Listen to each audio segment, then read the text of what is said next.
I welcome the ambassador of Italy to the Germany, Armando Varricchio. No, I got it. I want to jump right into the first question, and I'm very appreciative that you're here. Lo apprezzo.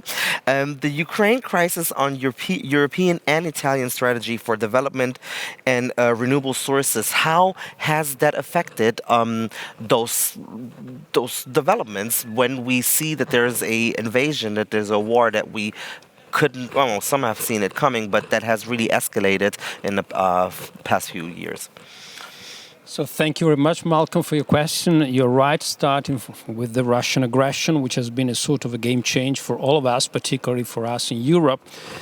But at the same time, when it comes to energy, this has only changed the pace of our transition, because we were already embarked in the process of adjusting our development model.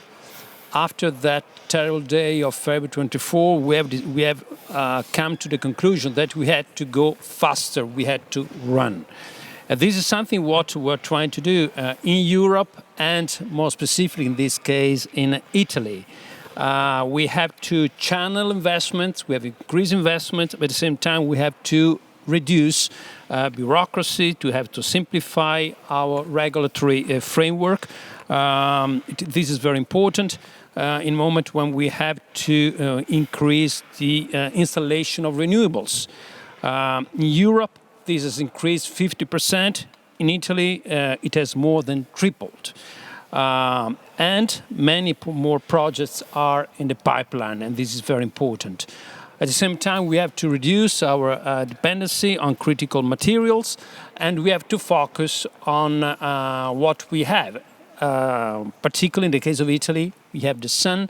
So speaking about renewables, solar panels are very important. We are working to increase a major gigafactory in beautiful Sicily, near Catania. This will eventually become the largest solar panel factory in Europe.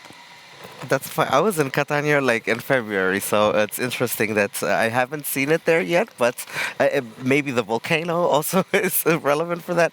I want to know, because you also talked about making things more simple, as far as the digitalization of the energy grids, how far is Italy when it comes to that? You mentioned in your introduction that you're due also to talk later of small islands.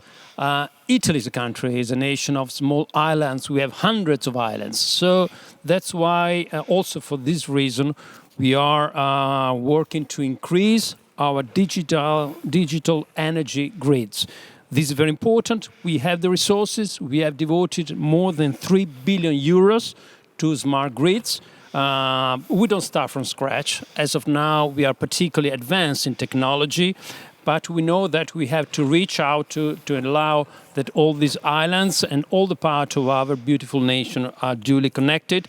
So working on this is very important. This is both an energy priority, but it's also a way to overcome the physical barriers, the physical differences.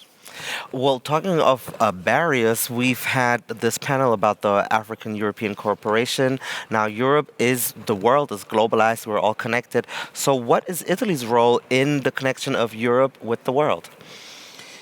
You're right, Malcolm. We are not alone. We have to focus on our own nations, in this case Italy, broader Europe, but we have to look beyond. And speaking about Italy, because of geography, because of our proximity to Africa, we know that Africa may be a great opportunity for all of us. And first and foremost, for many people who live in that huge continent. We are working on a plan that we named after a prominent Italian, Enrico Mattei, who back in the 50s was very active to increase connection between Italy and Africa when it comes to energy. We want to increase production of renewables in Africa and then make it possible to connect and to transport this energy into Europe via Italy. Really, Italy can serve as a hub for making this connection between Africa and mainland Europe. This is tremendously important also from a human point of view. We have to make sure that thanks to new technology, it is possible to promote in Africa a new development. There's a country now which is a great attention to us in this moment, which is Tunisia, which is facing a very difficult economic and social crisis. In the case of Tunisia, we are working on a new interconnection that we call ELMED, which will allow eventually to produce energy from renewables in Tunisia and then break into Europe. From a technological point of view, there's also a great opportunity we're working on together with our friends here in Germany, which has to do with hydrogen. Green hydrogen is the future, is a great opportunity for all of us to make sure that our two nations, Italy and Germany, the two largest manufacturing nations in Europe, are able to continue producing growth, granting jobs, while at the same time meeting those goals that we want to respect. We want to pass a message that there's no contradiction between economic growth and being able to cope with the targets that are necessary when it comes to environment for ourselves and for our children. Italy and Germany can really be at the forefront, working with our partners, and Africa certainly is a part of the world that we want to connect even closer to us. Thank you very much. That was the ambassador of Italy to Germany and the perspectives on Italy's role in the transition to a more renewable energy, especially in cooperation with other countries and continents such as Africa. Thank you very much.